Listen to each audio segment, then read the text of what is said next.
Hi everyone, hope you all are doing good. Welcome back to my another weekly blog. আজকে গত উইকে কি করেছিলাম, কে কোথায় কোথায় গিয়েছিলাম, কি খাইলাম সেটা আজকে শেয়ার করব। So let's get started. আমার উইকলি ব্লগ তোমরা অনেক পছন্দ করো, তাই ভাবলাম পার্ট পার্ট করে ব্লগ না দিয়ে ছোট ছোট ক্লিপ করে উইকলি ব্লগ পোস্ট করি।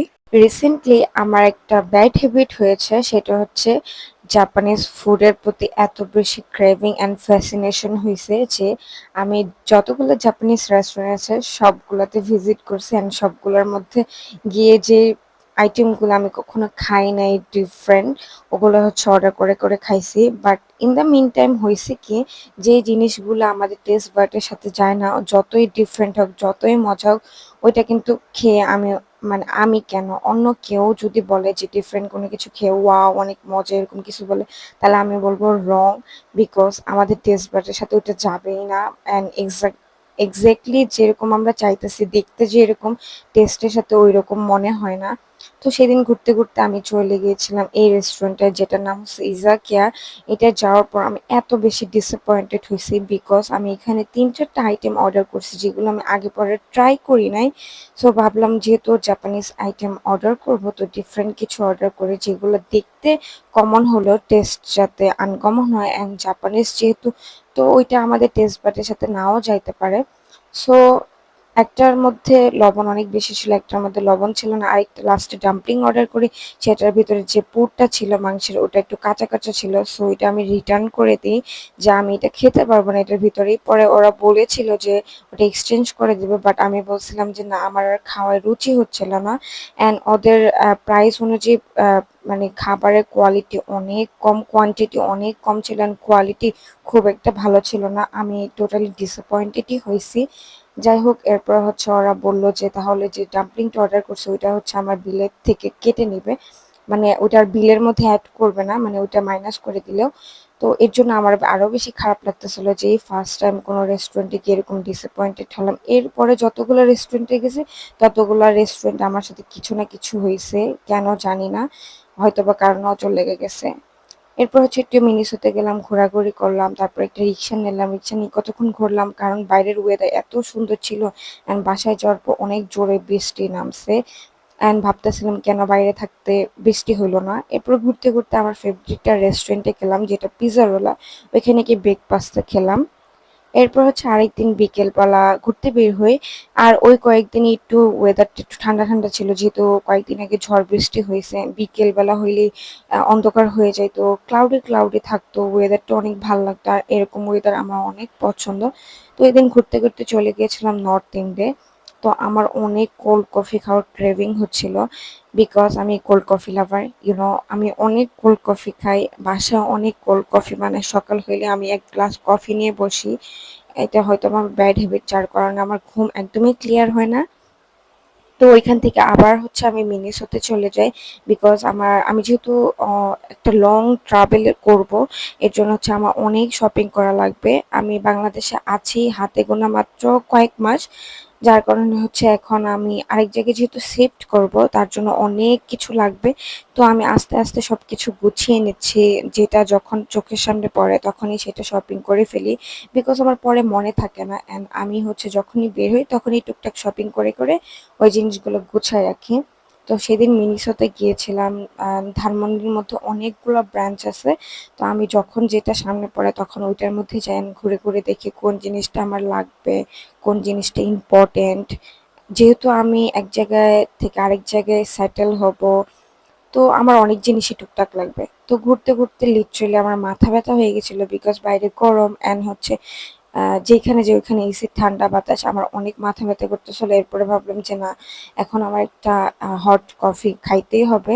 এরপরে বাসায় আসলাম, আমার অনেক পার্সেল আসছে। আমি দারাজ থেকে প্রায় ১০-১৫ হাজার টাকার মতন প্রোডাক্ট অর্ডার করেছিলাম, অনেক কিছু, যেটা আমি এখন মানে যে দেখাবো ওই সময়টা নাই, ওই ধৈর্যটা নাই। এর জন্য আমি সব লাগেজের মধ্যে ভরে কোনো রকম রাখছি, বিকজ আমি কয়েকদিনের জন্য নবাবগঞ্জ যাব। তো এগুলো এলোমেলো হয়ে থাকবে, তার কারণ হচ্ছে সুন্দরভাবে গুছায় দেন নবাবগঞ্জের উদ্দেশ্যে রওনা দিলাম। অ্যান্ড ওই দিনও এত সুন্দর ওয়েদার ছিল, একদম ক্লাউডি ক্লাউডি অন্ধকার একটা ওয়েদার আর এত সুন্দর ঠান্ডা বাতাস। লিটারেলি আমি যখন নবাবগঞ্জ যাই তখন আমি এই ওয়েদার, এই সবুজ ঘাসপালা মানে এগুলা দেখতে দেখতে উপভোগ করতে করতে যাই অ্যান্ড এত শান্তি লাগে, মানে চোখের একটা শান্তি। অ্যান্ড আমার মনে হয় কি যে ঢাকা শহরে যে শান্তিটা না পাই ওই শান্তিটাই মনে হয় এখানে আছে। বিকজ আমি ছোটবেলা থেকে নবাবগঞ্জ বড় হয়েছি, নবাবগঞ্জের কালচার, নবাবগঞ্জের প্রকৃতি এগুলো আমাকে অনেক মানে আমার উইকনেস বলা যায়। আমি যতই পশ জায়গায় থাকি না কেন নবাবগঞ্জ আমার কাছে অন্যরকম একটা ফিলিং কাজ করে। বাসায় আসার পর দেখলাম মিষ্টি আর আমার কয়েকদিন ধরে কালো জাম খাইতে ইচ্ছা করতেছিল, আর লাকিলি বাসায় এসে ওটা পাইলাম। এরপর মিল্কিরে বাইরে নিয়ে ছেড়ে দিছি। বাইরে নিয়ে ছাড়ার পর হচ্ছে আম্মুর বাগানে ঢুকে লিটারেলি ও সব তছনছ করে ফেলতেছিল, এরকম অবস্থা। কই গেলি? মিল্কি এখনো অনেক ছোট, যার কারণে ওইভাবে বাইরে বের করা হয় না, বাট যখনই বাইরে বের করি ও এত বেশি এক্সাইটেড হয়ে যায় যে ও আর বাসায় মানে ঘরের ভিতরে ঢুকতে চায় না। সো ওকে বাইরে বের করার পর লুকাছুপি খেলা শুরু করছিল এন্ড অনেক এনজয় করতেছিল এন্ড বাইরে ঠান্ডা বাতাস হচ্ছিল। এরপর ঘরের মধ্যে ঢুকেই হচ্ছে আমি এক গাঁটটি লিচু নিয়ে বসছি। তো খেলতে খেলতে ঘুমায়া পড়ছে অ্যান্ড আমি ওকে একটু ভিডিও ক্লিপের মধ্যে রাখলাম। সবাই মাশাল্লাহ বলে দিও আমার বাচ্চাটা খেলতে খেলতে ঘুমায়া পড়ছে। তো বিকেল বেলা হচ্ছে আম্মু হচ্ছে কাবাব বানায় রাখছিল, আমি ওগুলো এখন ভাজবো, সবকিছু রেডি করে রাখছি। অ্যান্ড আমি নবাবগঞ্জ আসলে খাওয়ার উপরে থাকি, বাইরের খাওয়া না বাসার খাওয়া।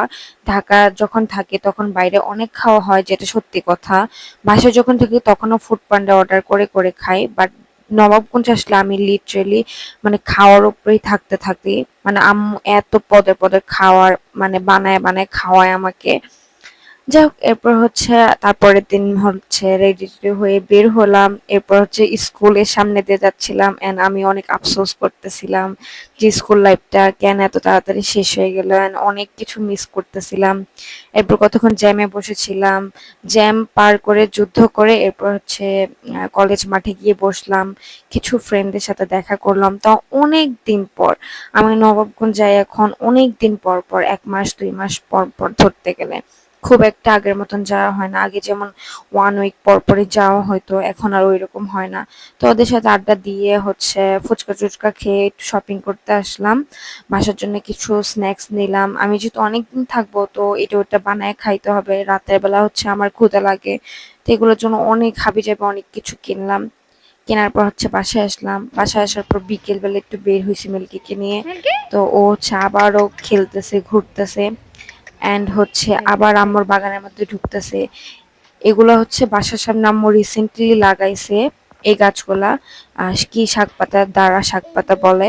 তো এগুলার মিল্কি? মিল্কি লিটারালি তছনছ করে ফেলতেছিল, মানে ও হচ্ছে ভিতরে ঢুকে দৌড় পারতেছে, এগুলো ভেঙে টেঙে অবস্থা খারাপ। আম্মু বলতেছে থাক, ও খেলতেছে খেলুক, মানে ও এগুলো অনেক এনজয় করতেছিল, এর জন্য সব আম্মু আর গাছ কিছু নষ্ট করে বলতেছে না, মানে ওরে ফেলাইছে। বের করে দিলেই এমন করে। সো আজকের মতন আমার ব্লগ এখানেই শেষ করি, দেন তারপরের দিন ঢাকা ব্যাক করলাম।